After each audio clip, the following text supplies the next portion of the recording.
Yes guys, welcome to a brand new video. My name is Conan and today I'm going to be taking you guys through my entire morning routine. So let's get into it. Now before clicking on today's video, you were probably expecting some crazy morning routine where I wake up at 5 a.m. in the morning, take a nice cold shower, go on a 5K run, come back home, meditate, journal, stretch, take another cold shower, go work out fasted, take another cold shower, be super productive for like 5 hours, meditate again, etc, etc. But however, that is not the case, and let me tell you, I've seen a lot of morning routines and honestly, they just seem really unrealistic because unless you're like some weirdo, you're not gonna be waking up at 5 a.m. every single morning to take a cold shower. Like literally, I woke up this morning and the last thing I wanted to do was take a cold shower. Like I know it's good for you, like it's supposed to help with you mentally and physically to like get out of your comfort zone, but honestly I am not a fan of taking cold showers in the morning. I do however take them later on in the day, which you'll see later on, but right after you wake up in the morning, like I don't want to do it. And like you're not automatically a bad person if you don't take cold showers in the morning. Like God isn't gonna look down on you saying, oh, this guy didn't take a cold shower, shame on you. Like most likely he's not gonna do that. So yeah, don't worry, you don't have to take a cold shower in order to have a good morning routine, or you don't really have to do anything really in order to have a good morning routine.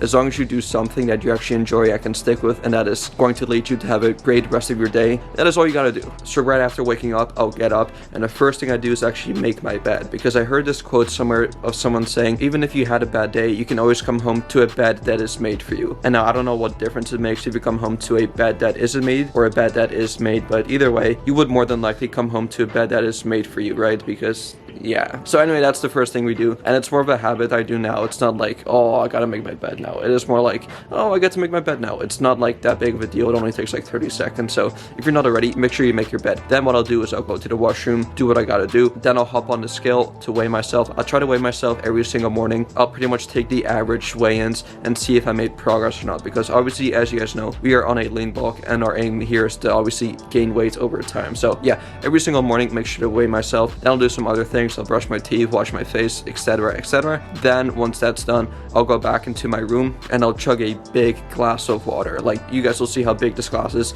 It is massive. Like it is well over a liter. And yeah, it's very important to drink lots of water right when you get up in the morning, because obviously while you sleep, you're most likely not drinking. At least I hope you're not drinking while you sleep, or I mean, you shouldn't be drinking while you sleep unless you're sleepwalking for some reason.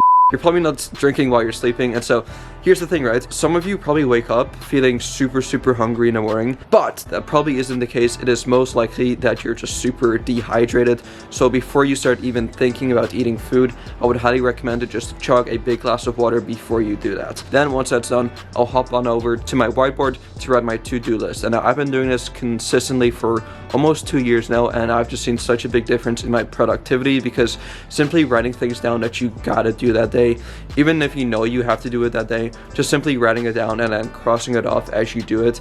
It's just something about writing things down on a list that kind of like makes you not forget. And what's even better is that once you are done with that task, whatever it is, it could be something super important or something as small as like making sure to walk your dog or something, but once that task is done, you get the pleasure of crossing it off your list, which is honestly one of the most satisfying parts of my day. Like literally, it's not the act of crossing it off my list, but it is the act of accomplishment, knowing that I've actually done something productive with my day. So yeah, highly recommend to have a to-do list as well, especially if you're a super busy person that has like a lot of things they have to do. Highly recommend to have a to-do list. Then finally, once all those little things are taken care of, I'll go downstairs and I'll have two things. So the first thing I'll have is a greens powder by My Protein, and honestly, unlike most greens powders that I've had, this greens powder right here actually does not taste like absolute butthole. Like it actually tastes good, and what's nice is that it actually comes with EAAs as well, which are essential amino acids, which essentially aren't that essential if you hit your protein goals every single day, and make sure you get high quality protein sources spread out evenly throughout the day. But with that said, it's a nice flavored drink if you do have the money. I mean, it's not gonna like be bad for you. Like if anything, it's like the cherry on top, but it's definitely not essential. You don't need them. But however, what's nice is that they taste pretty good,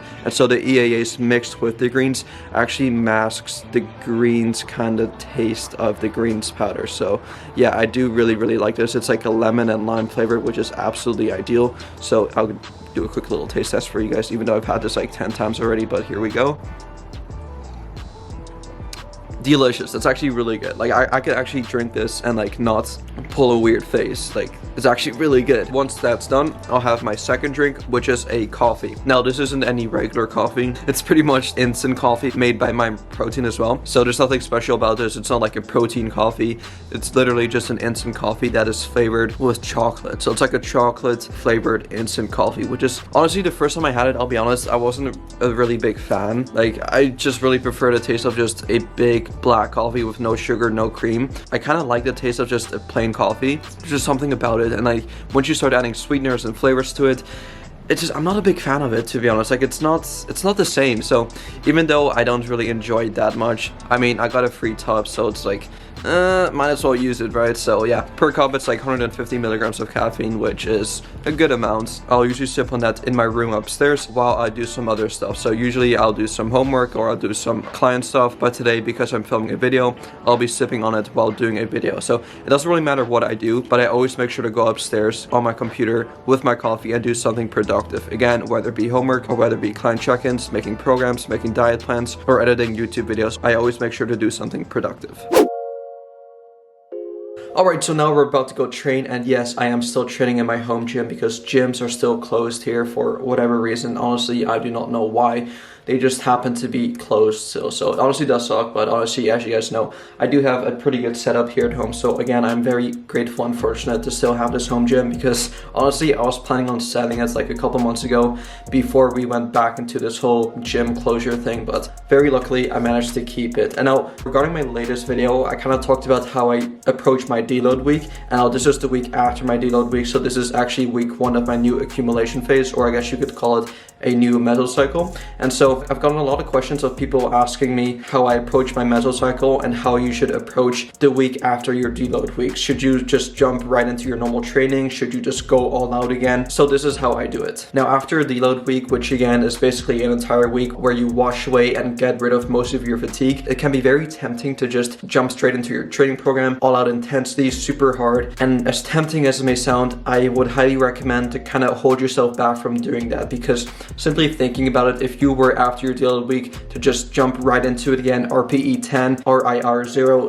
reps in the tank, just full out intensity with max volumes, I mean, like, honestly, like, I know it's tempting, because especially after deload week where you're so just raring to go, don't do it, because you're pretty much going to set yourself up for failure. Because, I mean, yes, you may have a pretty good workout, but the week after, I mean, how are you going to progress on that? Like, simply thinking about it long term, how can you even replicate the workout you did this week to next week? And how could you progress from that? Because ultimately the goal here is to progressively overload and to get better week after week after week. And if you're going all out in week 1 of your new mesocycle, you're pretty much setting yourself up for failure, because you cannot progress from that anymore. So what I would recommend you guys to do, and actually what I'm doing right now, is start at minimum effective volume. And basically what that means is it's the minimum amount of volume you can do while still growing. And now obviously that is going to differ from person to person, from muscle group to muscle group. So some people may have an MEV of 10 sets for chest, whereas others have an MEV of like 5 sets of chest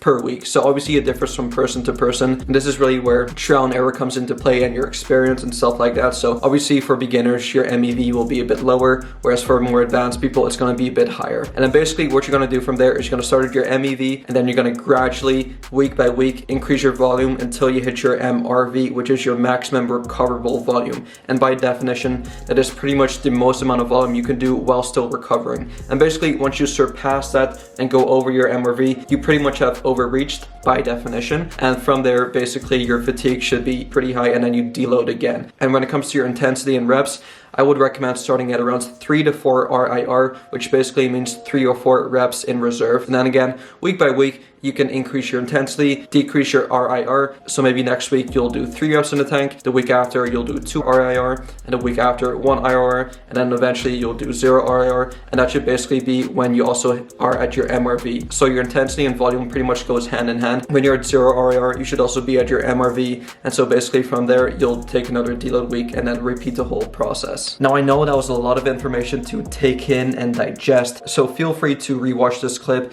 and kind of like take notes of this or something. And if you guys do want any further information about this, I would highly recommend either asking me, like feel free to ask me on Instagram or in the comment section down below. Or also if you want more information and you're a nerd like me and want to learn more about this, I would highly recommend checking out Mike Israetel's channel, Renaissance Periodization. He puts out so much free content about all of this stuff. So if you're wondering how to determine your MEV, your MRV, your MAV, how to set up your own mesocycle, what exercises you should do, and stuff like that, I would highly recommend checking out his channel because again, he uploads a bunch of free content and it's basically where I learned all of my stuff from.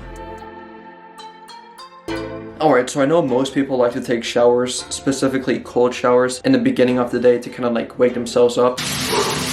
Here we go. But as you guys know, I tend to get really cold for absolutely no reason throughout the day. So if I were to take a cold shower like first thing in the morning, I mean, I'll end up most likely just shivering all day. Probably isn't ideal for my productivity and everything else pretty much. So what I do is I pretty much just do everything I did like you guys just saw. I go work out, and then after my workout, which I usually do in the morning, I'll hop in a shower and I'll do a cold shower as well because you just come out feeling really refreshed and you just feel really good. So I do recommend taking cold showers, but you don't have to necessarily take them like first thing in the morning because I know it can be quite daunting to take a freezing cold shower like first thing in the morning when you're still like half asleep. Like again, you don't have to do it like first thing in the morning. You can if you want to, but I don't really like to. I like to slowly wake myself up and then go train, and then after my workout when I'm nice and warm, I'll take a freezing cold shower.